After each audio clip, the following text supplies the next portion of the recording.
Savez-vous que Lviv est surnommé le Petit Paris? Ah bon? Mais quel est le visage français de Lviv? Et qui peut nous aider?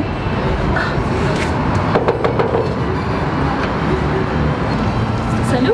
Salut! Allons découvrir? Bonjour. Bonjour! Eh bien, allons-nous chercher le visage français de Lviv? Oui!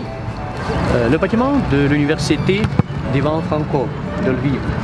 C'est l'une des plus anciennes universités en Ukraine.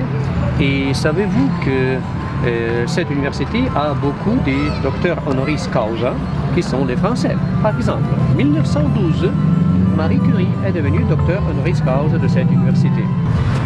Nous pouvons dire aussi que cette université était visitée par Jean-Paul Sartre, Simone de Beauvoir. Cette université où les docteurs honoris causa étaient les célèbres philosophes, théologues, et les célèbres mathématiciens, par exemple Henri Lebesgue, qui en 1938 avait l'élection, les cours pour les étudiants de l'université de Lviv. Maintenant, l'université, c'est le grand centre de l'apprentissage du français. Savez-vous que Ivan Franko, le patron de notre université, c'est aussi l'un des plus célèbres traducteurs des auteurs français en ukrainien. C'est le bureau de la Société pétrolière de Galicie, pétrolière galicienne. Cette organisation a contrôlé les travaux à Borislav, à Drohobych. C'est la deuxième région pétrolière au monde après les États-Unis au commencement du XXe siècle. En 1904, ce bâtiment était construit. Et il faut dire que ici, cette entreprise elle existe avec les capitaux français. C'est le palais de Potocki, monument du XIXe siècle. C'est le seul bâtiment à Lviv qui a été construit dans le style baroque français d'époque de Louis XIV.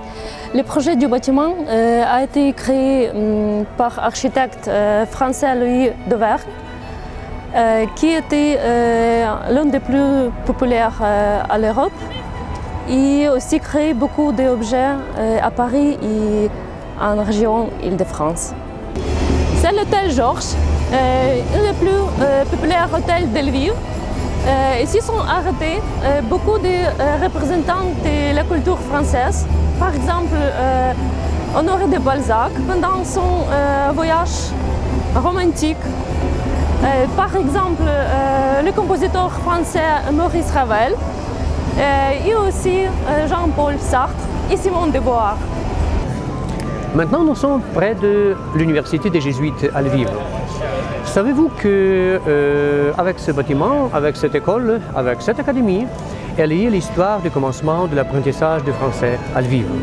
À la fin du XVIIe siècle, nous avons beaucoup de traductions des manuels, des recueils des homélies, de français pour les étudiants de l'académie. Et puis, dans les années 30 et 40 du XVIIIe siècle, nous commence à apprendre le français. Ici, on a travaillé les célèbres professeurs des jésuites, les professeurs de français, par exemple Antoine Beauvoir, François Lambert, Jean Rottiot, Georges Devin. Et ici, en 1765, on a édité le plus ancien manuel de français.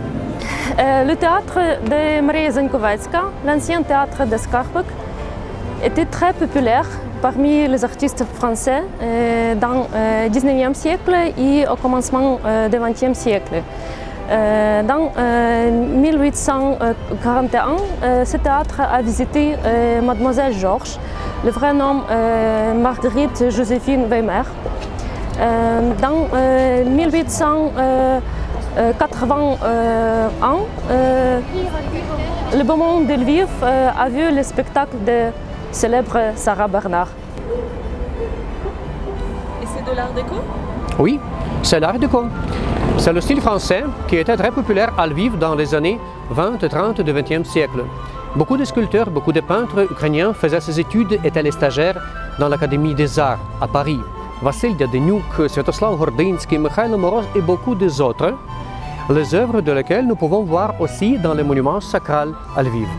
L'église de Saint-Nicolas, c'est la plus ancienne église de Lviv. C'est l'église résidentielle du roi ukrainien Danilo de Halich. Dans cette église, nous pouvons voir une ancienne icône dans laquelle est présenté le portrait de la famille royale, du roi Danilo. Savez-vous que le nom de Danilo était connu pour les historiens français au XVIIIe siècle? Dans 1776, la Gazette de Léopold a annoncé la visite et le travail à Lviv d'un architecte célèbre, le fils du directeur du jardin royal en France, M. Pierre-Denis Guibault. Il a reconstruit cette maison et aussi dans notre itinéraire, on peut proposer les 5 objets liés avec son nom. Ici, nous pouvons voir le palais royal. C'est le bâtiment qui était fondé par le marchand grec Korniak, mais plus elle appartenait au roi polonais Jan Sobieski. Savez-vous que son épouse, c'était Marie de la Grange à Darquin, et son fils était le filleul de Louis XIV. Les intérieurs de ce palais sont ornés dans le style du classicisme français. Savez-vous qu'ici, au XVIIIe siècle, a existé l'imprimerie d'Antoine Piller. Dans ce bâtiment est née la Gazette de Léopold, la plus ancienne gazette en Ukraine. Dans les pages de cette gazette sont présentées les annonces publiques, les publicités, les nouveautés de tout le monde. Cette gazette a marqué la nouvelle époque dans l'histoire de l'Europe et de Lviv. Je veux voir les sculptures de Charles Perrier. Oh! Et moi, je veux voir le Blériot 11. Je veux voir... Toutes les questions pendant le printemps français. Et je propose d'aller boire un café et les éclairs au chocolat. Et lire le programme. Bien sûr. Eh bien.